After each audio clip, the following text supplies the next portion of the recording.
everyone. Welcome to the Geeks Review. I'm Ben. I'm Joshua. And I'm Royce. Today we're journeying back to a galaxy far, far away to take a look at the first two entries in the sequel trilogy of Star Wars. This is The Force Awakens and The Last Jedi.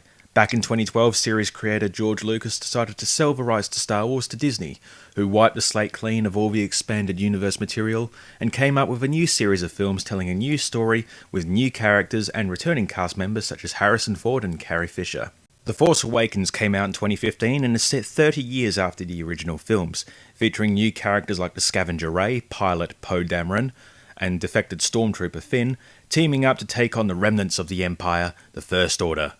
The new film stars Daisy Ridley as Rey, John Boyega as Finn, Oscar Isaac as Poe Dameron, Adam Driver as Kylo Ren, as well as Domhnall Gleeson, Gwendolyn Christie, and many more. We're going to discuss the films today, and we're going to play a little bit of music from these films as well. This was my first Star Wars film I saw in the cinemas, and it holds a special place in my heart. I think, largely, it's a very good film, although it does borrow very heavily from the original trilogy, which is a risky move because it was a decision they took to sort of return to the familiar.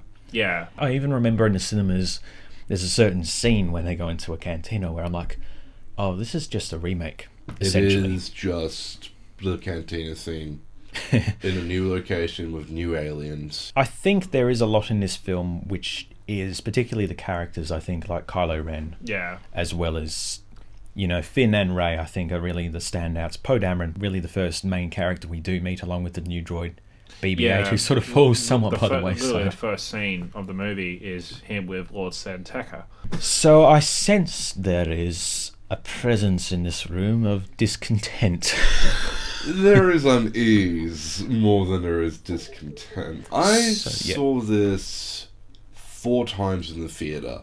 First by myself, and then different times with subsequent friends. This was probably one of the first films I actually picked up more on after subsequent watching, and I wasn't anything to write home about, even after watching episode 8, but it was definitely an interesting movie. It felt in places like Star Wars, but not necessarily. Well, I watched Force Awakens 7 times in the cinema. Funny enough. Okay, here we go. Episode 7, I've watched it 7 times. I've watched it with my sister. Her and I are massive Star Wars fans. We've watched it together 4 times. Force Awakens, for me, I love it from beginning to end. Like, yes, it's a nostalgia fest, pretty much, but I still enjoy the movie for what it has. Like, the way I see it, with how this movie is done, like, you have a lot of references to the original trilogy, and yes, you do have some references to the prequel trilogy as well. Yeah. I hear a lot people say it's a carbon copy of A New Hope. Oh, it's not really, but you know, it follows the same That's not the beats. case for me. Like, the way I see it, it's bringing some new stuff, but it's being cautious. It's the same thing when you're doing a tutorial in a video game. You're learning, like, what you can do and what's going on. And with the movie, you have, all right, this is what we've got so far. Yeah. And we're going to expand on this. Yeah. And I just see it as kind of like a starter pack. It is a very tentative step forward because it's a massive undertaking, this. Yeah. This film was directed by J.J. Abrams, who's responsible for shows like Lost, Felicity, and he also directed the first 2 Star Trek reboot films. Yes. This film, I mean, those films were pretty much just audition tapes for Star Wars. Yeah. This film feels very much like the new Star Trek films in many ways, basically because I think they just took imagery from the Star Wars films to begin with. Yeah. But I think it is a solid film that I think new and old fans, I went and saw this film only twice in the cinemas. Yeah. Which for me, I can't rewatch things. I've probably only seen this film 4 times, which for many people is more than they would ever see it. It's a good first step. And I remember when it did come out, there was a lot of, I guess, excitement for like what the future could bring. It all felt very optimistic, as naive as we were back in 2015. I think we're all just very worn out now, and it sort of blends over into Star Wars as well. Well, one thing that Force Awakens does really well is the setup. Like, it asks us questions like, so, like, we're introduced with the character Rey, and we're like, so who's she? So she's been, it shows that she's been on this planet for most of her life. We don't know who her parents are, and yet there are some, like, the movie hints that her parents are important. So we're like, oh, so what could this mean? And you have other characters introduced, such as Snoke, and he's a big mystery character because the first time we see him, we didn't know until later on in the movie that he's a big, massive projection, and because the way he talks, he's played by Andy Serkis, which. Anything done by Andy Serkis, he gives a good performance with what he's got. Best known, I guess, as Gollum from the Lord of the Rings films. And he directed his own Jungle Book movie as well. Yes. I actually didn't mind that one. And with Snoke, he's saying that the Resistance will soon find Luke Skywalker, and then the new Jedi will rise. And we're like, okay, so this character knows who Jedi are. And he knows who Luke Skywalker is. And it sets up a lot of mystery, which Star Wars is. A lot of Star Wars, the prequels and the original trilogy, is a lot of mystery. And I think that Force Awakens delivered the mystery really well. You talk about setup, and I think a bit of setup no one really talks about is the setup of the characters. I think the sequel trilogy is really successful in setting up characters. With Kylo Ren, you learn about him as you go along, but you know who he is by the end. You know who Rey and Finn are. Like, I mean, not to say like what their deal is, but sort of what their characters are, what they do, how they react within the world. I think the introduction with Rey is just really well done. It is quite a few minutes out of the film, but you do essentially see a day in the life of her, and you know what her situation is. You see her interacting with other characters and what her character is from there. So then when she gets flung into the story, you kind of have a feeling of how she's going to react. And same with Finn, this defecting stormtrooper. One character I think that sort of falls by the wayside, the new character is Poe Dameron, is somewhat tossed aside for a bit. Sorry, you were going to say, Josh? I was going to say the Finn's almost a little bit of a breath of fresh air. Yeah, because we've never seen a stormtrooper who actually has been asking questions actively questioning stormtrooper, because the rebellion had ex-Imperials inside of it from the original trilogy, but we've never actually seen one from the inside go, hang on, what? Yeah, that was always relegated to supplementary material like books or comics. Exactly. Yeah. But now to have that story, I guess, front and center, to see this guy who was torn from his family at a young age and turned into a soldier, but he's still got that. He's got common sense. Yeah. There are a few moments, I guess, where it's let down, where he hesitates on the battlefield in the opening scene, where he sees one of his friends get shot down, and he runs to his aid, which is something, you're like, oh wow, okay, that's different, because normally stormtroopers running around in their plastic armor, they get shot, they fall, they don't care. Don't care about their numbers at all. Just died. Okay, cool, let's keep going. Yeah, so you see there's this humanity, but then when it comes to this big escape plan where he springs Poe Dameron free, he's very gleefully shooting his friends down and blowing everyone up, and it's sort of it's to service an action scene, but it's sort of like, oh, now he's just... Where's the hesitation? If I think that's something which you could sort of build upon. I think that's what the sequel does in some ways, establish his reticence to really take on a hero role and go further with that. The biggest spoiler, I guess, from this film, which we can discuss now, is I guess the parentage of this new villain, Kylo Ren. He's the son of Han Solo and Leia, and he murders Han Solo at the end, stabs him through the chest. I was very naive when I saw that in the cinemas, thinking, oh no, Kylo Ren's going to die. When they go to face each other, and me knowing grumpy Harrison Ford, who doesn't like Star Wars, should have probably seen that he was not going to be walking away from that. I've had a lot of people say to me, I saw it coming from a mile away. I knew that as soon as Han screamed Ben. Yeah. It was kind of funny because when I was watching it the first time with my sister, she immediately looked at me with a big smile on her face, and I'm like, crap, now I have to cosplay as him. And I was pretty naive on that scene as well, because I was like, because they're talking because Kyle's like, I've been torn apart, I want to be free of this pain. He's like calling out for help, and then Han's like, come with me and your mother miss you. And I actually did feel, I was like, so he could come back, because I kind of Adam Driver's performance in this movie is really well done, because I've never really seen him in other stuff before. But then watching him getting emotional, but he was still talking clearly, and I thought, I actually can kind of relate to this character in a way. He's very human in that way, in that he has, with the Jedi before, it was always very black and white. Don't get angry, don't do this. But just to see this character have really human emotions, I thought was really interesting. Adds a shade of grey. Yeah, it is. Yeah. I guess the other big reveal at the end of this is that all through the marketing material, we see the character of Finn, wielding a lightsaber. So we kind of assume he's going to be the new hero to this story. In the end, he and Kylo Ren face each other down, and Kylo, who's teetering on the edge of absolute rage, sort of toys with him, and then eventually decides, "No, I've had enough of this," and slices him down. And as he goes to grab the lightsaber flies through the air past him and into Rey's hand. And it's this moment when you've had hints throughout, or even direct moments of her using the Force throughout this film, and then it's this really brutal lightsaber duel, which we haven't seen for a very long time. Like I said, like I was saying before, the lightsaber duels in the prequel trilogy, really energetic, really acrobatic. You get the feeling that these are fighters who have been training for decades, who know the weapons and all these moves back to front. But with this, to just have someone who, wields a staff, and this guy who's, freaking bashes the crap out of a computer when he doesn't get his own way. Yeah. It's really intense, and you actually feel like this weight and energy and power. Very, very impactful, which to me, it's actually one of my favourite lightsaber duels as a whole in the Star Wars movies. The sequel trilogy, as much as it does leave a bad taste in the mouth, I will give credit to JJ's directing with Force Awakens. He's great at setting up the future. And yeah, Finn has been a breath of fresh air. Rey has been an intriguing character to at least watch as it goes through. The lightsaber fight at the end, definitely one of the more memorable fights I've seen. But with the whole setup of it, I was in the theater, and each time I watched it, I still asked the same question.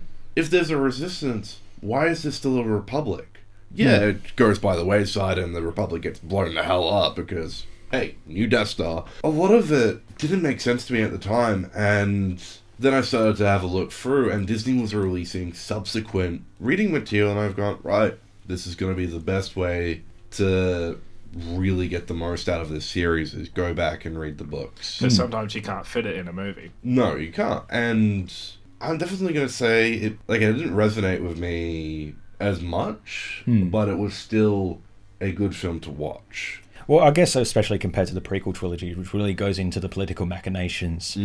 This one, like I said, it really is more about the characters. Because, like I said, the story is very standard, but you're more interested in, okay, how does Kylo Ren fit into this thing? He takes a different path. Rey takes a different path. Poe takes a different path. Finn takes a different path. Phasma takes the same path as Darth Maul. Looks very cool, but falls down a hole. or should I say Boba Fett? Yeah, I was going to say, you mean Boba Fett, really. I think, I definitely think that at least there is supplementary material. Yeah.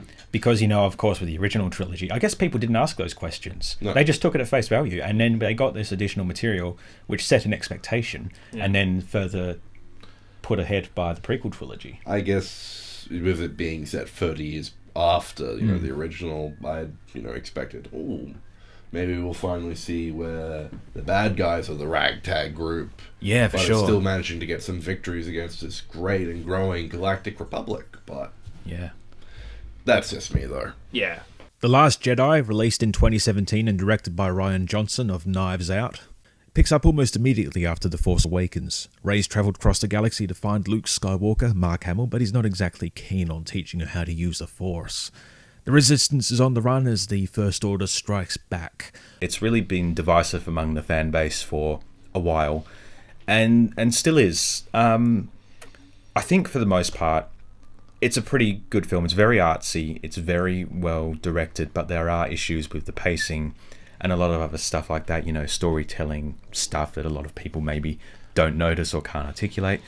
I think there's a few issues with the characters, and I mentioned before that I think, for me, the sequel trilogy characters is really the main focus.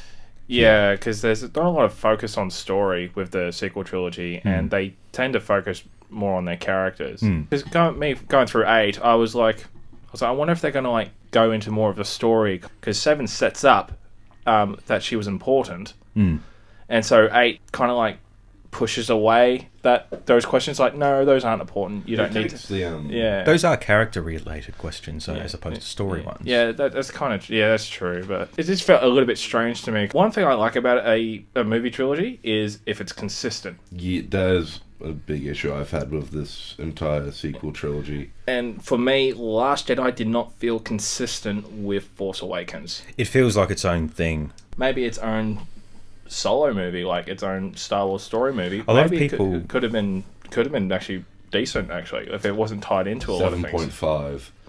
Something like that. Because a lot of people say that the ending to this feels very close-ended, like, it could have ended there. Yeah. And I sort of feel like, okay, well, no, maybe. I guess so. Maybe you could. It's funny because with Episode 5, when I was a kid, that was like the last Star Wars movie I saw, and I thought that was the last one. I didn't know there was an Episode 6. So for me, I was content with that ending, and maybe people were content with this one, but, that's that. I definitely stand on the side of the fence of this film wasn't exactly what we thought it was going to be, and to its credit, it does well. It tries to subvert the expectation, but it lynches on that, and it really takes away from the entire story. Subverts our expectations like 5-6 times in the movie. And there's important moments. Yeah, and very important moments. And you can subvert our expectations, but don't do it like every 10-20 minutes. We can talk about spoilers because this film's been out for 2 years now. Yeah. So expectations-wise, I guess you've gone and got characters like Snoke, and that Rey's parents, we theorise that she's going to be important, but it turns out she's just a nobody who's becoming a somebody. And that was a beautiful part, Rey's parentage being nothing. It means that the Force can finally not reset, but it's not about bloodlines at that point, because you've got Kylo, a Skywalker bloodline, and then you've got Rey, some scavenger from nowhere, showing us that it doesn't have to be bloodlines that makes you powerful. I guess the biggest shock as well for this, besides Rey's parentage, was killing off Snoke. I remember watching the film in cinemas, and it felt like Snoke was like this really big threat in that moment. Like, we didn't know where he was going to go. And then he gets killed, and there was this massive sense of relief of like, oh, thank God, that ended. But now what's going to happen? What's up from here? But watching it back, of course, you're like, oh, he's actually not in this as much as we thought. But, I think in the moment when you watch it, he stands out, and that's really what's important. So maybe that doesn't hold up on the rewatches or when you really sit back and think about it. I kind of felt that he was copy and paste a little bit, like with some of his dialogue in 8. Well, I think that's the point, He's not there to be the big bad at the end of the day. He was. But if he was just going to be another Palpatine or another character like that, what is the point? I think it is interesting that, he talks a big game and then he gets killed, and he's there to sort of further the character development of another better character, which is Kylo Ren. Other than some of the protagonists, there's not a lot of character development for these other characters. Yeah, sure, Kylo gets some, Rey gets a bit. Probably it's like the same arc that he got in 8 4 times in the comics. He's always going to have this problem with authority, and every time he learns, sometimes it's good to follow orders, and sometimes it's better to be a leader than die a martyr. And pretty much, he's back at zero. Granted, this is for a general audience and not many people are going to be reading the comics. I mean, Poe, unfortunately, I had a lot of high expectation for him. I thought, sweet, this is the new Wedge Antilles with a little bit of a spy flair to him. Like, I really liked Poe in 7. I'm kind of interested where they're going to go with Poe. It feels like, it was the sort of moral and plot line you'd give to a character in the Clone Wars series, like a kid's show. Or like he just acts like a child throughout the whole thing and doesn't really acknowledge that he's learned from his mistakes. Because his mistakes lead to basically the entire resistance being wiped out because of his pride. Yeah. And at the end, he's still trying to mutiny over his superior who he doesn't trust. Leia gets out of commission for majority of the movie, and we have Laura Dern's character, Admiral Holdo, takes command. Why does she look like she came from a cocktail party? Have you seen the prequels? What those people wear? Yeah, I know. It's not, maybe not like, standard she's supposed to be dress. It's an interesting look. She wears this really nice dress, and it does look like a prom dress, but it's visually interesting because a lot of resistance soldiers, I think, are a bit samey. And that's the reason why she's got it, because I get where she came from with not telling Poe. Potentially dangerous rogue element. And her inferior, who's been demoted. He's a captain, she's an admiral. She doesn't have to listen to him. The chain of command. Yeah. It's just, with her character, I was legit convinced she was going to be like a First Order informant. That's what I thought too. And then at the end, it's just like, oh no, actually she was good. And that's why I think people have issue with her character, because it just goes, oh, actually no, she was good all along. But a lot of people have issue with this character because, they're told, or it's inferred for like a good hour of this film, that she's working against the interests of our protagonists. And then we're just told, oh no, she was. Trust in that. We're like, oh, okay, well, that not doesn't... only she's holding information from Poe, she's holding most of the resistance as well. So you're being chased by the First Order. When you let everyone know what the plan is, because you don't want panic for starters. Yep. Yeah, I mean, that could have been a character thing as well, that she wasn't the best leader, in that moment. Not everyone can be the greatest leader, and that could have been a thing, but, it just wasn't clearly communicated. Yeah. Luke Skywalker, he's my favourite character out of the original trilogy, but when I see him, to me, it didn't feel like it was him. When we see Rey hand him his saber again, he just looks at it and he's like, it just looks like he lost interest. He's like, you know what, I'm just going to throw it over the back of my head. I agree with Ben. It doesn't feel like Luke, but I also try to look at it. Look at it from his view. Yeah, I shake my head at it because it's not the Luke we knew. No. But it's not the Luke we know. It's been 30 years. I know.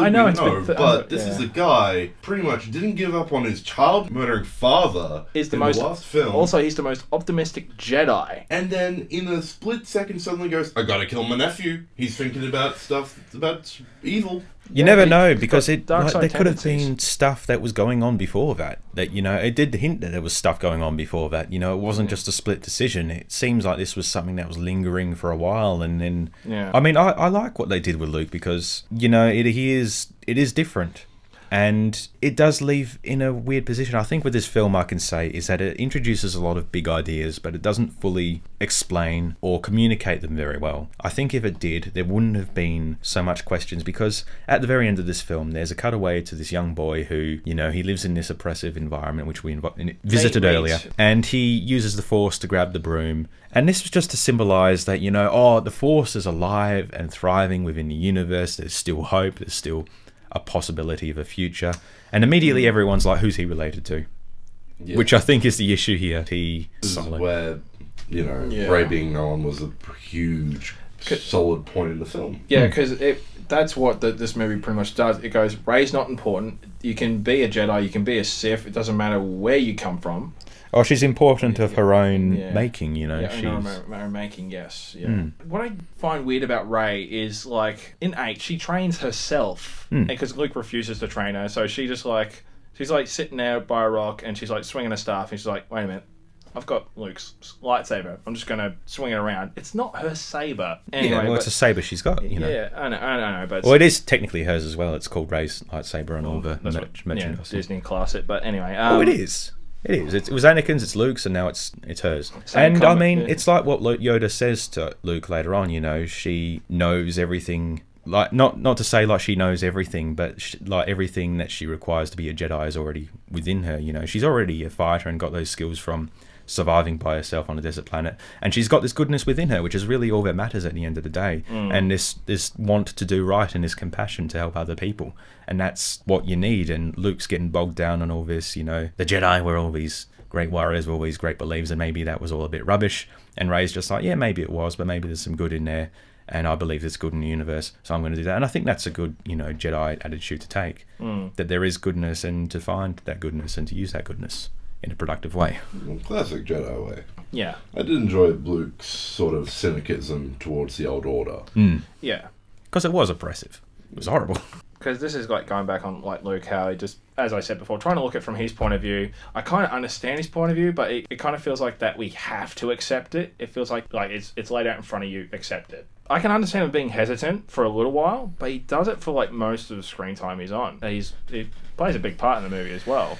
Well, I don't think the film does say accept the way things are. It does offer different viewpoints, doesn't it? I do reckon we need to move beyond the lynching from a certain point of view, because that was pretty much nearly the entire subtle subtext of the originals. Yeah. Everything is true of a certain point. Like everyone's got their own perspective on things, and that's an important thing to remember, is that why is someone acting this way? It's because of their own experiences. It's like, it is a very deep Star Wars film, and it does introduce a lot of big ideas, but I don't think it does it super well.